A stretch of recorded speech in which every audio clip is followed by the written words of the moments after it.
Good afternoon, Bluebeamers. My name is Troy DeGroot with Chapter 2, and I'm excited to partner with the team at Brighter Graphics to deliver world-class Bluebeam training and customization services so you can get the most out of your Bluebeam investment. Today, we're going to be looking at commonly used tools and features of Revu used for design review workflows, from different markup tools, tracking statuses, and assigning responsibility. We'll show you how to reduce risk and increase communication through your markups.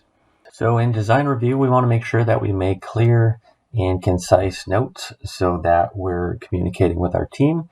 And today I just want to show you a couple of tools that are most common for doing that. Bluebeam is pretty intuitive. If you're looking for a markup tool, you're going to go up to Tools, Markup, and grab a text box. That's the one we'll start with. With this one, you simply just drag a box, let go, and then it's going to flash here asking you to type in your note. So I'm just going to type in something.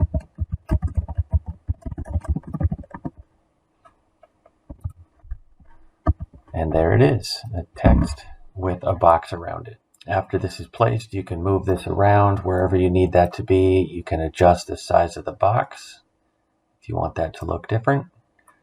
Completely adjustable how you want that to appear. Well, that's what I have for you today, a little quicker one this time around. I hope you captured some ideas to reduce risk and increase communication during your design review process. Thanks for joining us. Reach out to Darren and his team at Brighter Graphics to learn more about additional licenses of Revu Extreme or the small investment of upgrading your existing seats. And as always, if you have any questions regarding training or customization services for your company, don't hesitate to reach out to our team as well.